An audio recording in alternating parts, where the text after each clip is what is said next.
नमस्कार मैत्रिणींनो, स्वामिनी किचन मध्ये खूप खूप स्वागत आहे। मी आज बनवते भरलेल्या वांग्याची भाजी बनवते। हे आपण 200 ग्राम वांगे घेतलेले। मी आता इथे ताट घेतलेले, आपल्याला मसाला बनवायचा आहे। हे बघा, हे शेंगदाण्याचं कूट घेतलेलं आहे। हे बघा, एक वाटीभर आहे, समजा छोट्या वाटीने पूर्ण वाटी आहे। आणि हे आपला एव्हरेस्टचा मसाला आहे, अर्धा चमचा।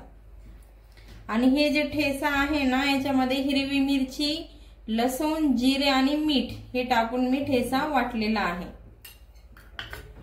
हे आहे चवीनुसार मीठ। आणि हे आहे अद्रक लसूणची पेस्ट। आपण आता हे सगळं चांगलं मिक्स करून घेऊ। हे मसाला, हे बघा, हे मसाला आता छान मिक्स करून घेऊ आपण। आता आपला मसाला मिक्स झालेला आहे, हे बघा। आता हा मसाला आहे ना, आपल्याला आता वांग्यांमध्ये भरायचा आहे। आता हे बघा, मी आता वांगे घेतले आणि वांग्यांमध्ये छान हा मसाला अशा पद्धतीने भरून घेते। हे बघा,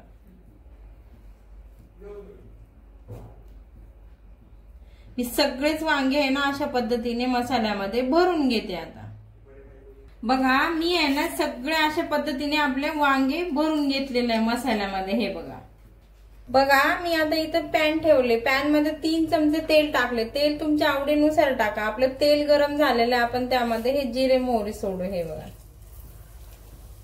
आता आपले जिरे मोहरी छान परतलेले आहे, कारण लसूण अद्रक आपण वांग्यात सोडलेलं आहे, त्यामुळे याच्यात नाही टाकायचं तेलामध्ये। आता आपण वांगे सोडायचं। बघा, मी आता पूर्ण वांगे याच्यामध्ये सोडलेले आहे। आपल्याला हिरव्या मिरचीचा मसाल्याचा वांगा बनवायचा आपल्याला। आपण तर लाल मसाल्याचं तर वांग नेहमीच बनवतो। आपण यामध्ये थोडीशी हळद टाकू आपण, आणि मस्त आता हे वांगे आहे ना कमी गॅसवरती तेलामध्ये छान ह्याला आता परतून घेऊ। आणि एक 10 मिनिटं किंवा 5 ते 7 मिनिटं ह्याला आपण झाकण ठेवून हे वांगे छान तेलामध्ये वाफून घेऊ आपण। आता बघा, आता आपले वांगे आहे ना एक 5 मिनिटं झाले, मी झाकून ठेवलं होतं। आता हे बघा, तुमच्या समोर दाखवते। असे मस्त वांगे आता मऊ झालेले आहे। आपण त्यामध्ये आहे ना थोडंसं पाणी सोडू आपण।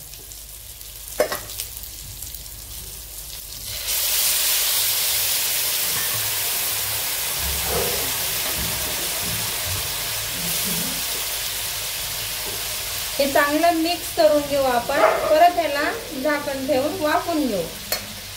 बघा, आता आपले 10 मिनिटं झालेले आहे। आपलं वांग किती छान शिजलेलं आहे बघा तेलामध्ये। हे बघा, किती मऊ झालेलं आहे। आपण यामध्ये आहे ना थोडासा कांदा लसूण मसाला टाकू, हे अंबारीचा। हे बघा, हे बघा, याच्यात थोडंसं टाकले मी। आणि ह्याला छान आता मिक्स करून घेऊ, कारण मीठ मी नाही टाकलेलं आहे, कारण आपण मसाल्यात मीठ टाकलेलं आहे आपण तेव्हा मसाला तयार करताना। आता ह्याला 1-2 मिनिटं परतून घेते। बघा तुम्ही आहे ना, मी आता परतून घेतलेलं आहे। आता आपलं मिक्स झालेलं आहे सगळा मसाला। आपली भाजी आहे तयार।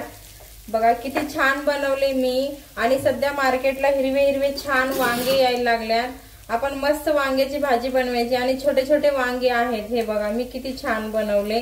गरमागरम थंडीमध्ये अशी वांग्याची भाजी किंवा भाकरी चपाती सोबत खूप छान लागते चवीला।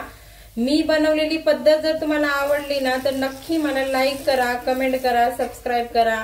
तोपर्यंत मस्त खा, मस्त राहा।